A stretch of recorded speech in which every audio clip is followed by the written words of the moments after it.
Hello again, beautiful starseeds, and welcome to the month of August.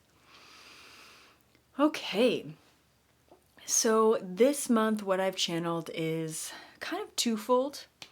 One half of this month is going to be the word that came to me when I tapped into it was a ramping up.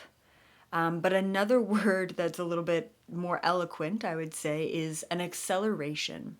This month, we are going to feel a very rapid acceleration of energy, as we typically do around Lionsgate, portal energy, or just really any portal energy in general, is an acceleration. But this year in particular is going to be a quickening, is how I would put it. Now, when energies spike and we go through something like the 8-8 energy portal, what happens is we either get confronted by the old energy or we get surprised maybe by new energy.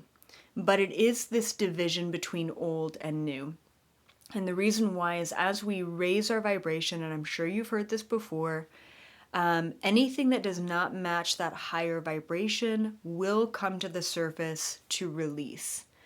So please pay attention, not even just on Lionsgate, but this whole month, before, during, and after, you're going to feel that acceleration. You're going to be confronted by the old stuff if you haven't already dealt with it. And then what I highly recommend is focus on the new. What do you want, not just for this month, but what do you want for the rest of the year? What do you want for the next 5 years? This is a really great time to revisit your manifestation goals, see if you are on track, and then move forward with maybe action steps behind those manifestation goals. Something else that came up as well is a potential, and it kind of goes along the lines of the old energy, but a potential for psychic attacks this month. The reason why there feels like an opening for these psychic attacks is because the energy is ramping up. And if we are confronted by the old energy, then it's a little bit easier to get attacked if we are kind of stuck in the old, or feeling like we haven't progressed, or feeling like we are backtracking. When we are hard on ourselves and we feel guilt or shame or blame or victim or insecurities or fear, it will lower our vibration. And I always find that, the saying that I've said for many years now is, the brighter a light you shine, the darker a shadow you cast. And so the higher in the vibration we go, the more potential there is to be targeted, kind of like moths to a flame. Okay? So just kind of keeping that in mind as well. And with the psychic attacks and the old energy potentially coming through this month, you might also feel anxiety. And maybe you don't have old energy coming through. Maybe you're not getting psychically attacked, fantastic, but you might also still have anxiety. And the reason why is because when there is a quickening, when there is an acceleration, when the vibrations shift, all right, and we get hit with maybe it's solar flare energy or a spike in the Schumann resonance, or just in general those portal vibes or full moon vibes, it will affect our own vibrational frequency, especially that solar plexus energy. And anxiety doesn't necessarily anxiety doesn't have to be a bad thing. It's just how we interpret it. And a lot of the times anxiety is an indication that the energy is changing. So are you going to interpret that as fear of the unknown? Why do I feel this way? Why do I feel a bit nauseous? Why do I feel butterflies in my stomach? Why am I feeling anxious? Or are you going to interpret it as excitement? Why am I feeling excited? Why do I feel this way? it's because new possibilities are opening up, or simply put, the energy is transitioning, and then we get to take the transitioning energy and apply it to our lives however we want to.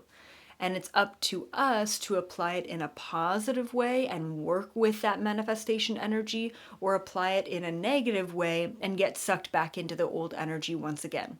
It's okay to feel pains in your body. It's okay to feel old emotions. It's okay to feel and experience old states of being. As a matter of fact, I suggest it. But at the same time, we need to know that it is just temporary and we have the ability to move through it. Now, because this whole psychic attack energy came through with this month's channeling, I decided to basically rearrange all of my membership content to align with that as a topic. So this month on my website, I'm going to be talking about psychic attacks. Specifically, I want to talk about why psychic attacks happen. We're going to talk about things like drugs and alcohol, lower vibrational frequencies. We're also going to talk about why psychic attacks happen at night, and things like sleep paralysis as well. And then I'm going to be talking about how to essentially navigate a psychic attack in the moment. How do we avoid them completely? And even as a parent, I would say, especially as a parent, how do we help our kids through a psychic attack? And how do we help prevent psychic attacks for our kids in the future as well? Because children are quite prone to getting attacked. Mostly because they don't possess the tools themselves. And once again, they are that bright light that shines. So it's important that we, as parents, protect them. Yes, both physically, but also energetically. So I'll be unpacking all of that in this month's content. So check it out. Check it out this month. It'll be released kind of on different days this month, but you can go over to the events calendar to see when they are being released. Or you can sign up for our email and text message notifications, and you will get notified with the direct link when the email or when the video drops. Other than that, thank you so much for being here. Keep up the good work. I am sending all of you so much love. And as always, I will see you in the fifth dimension frequency. Bye for now.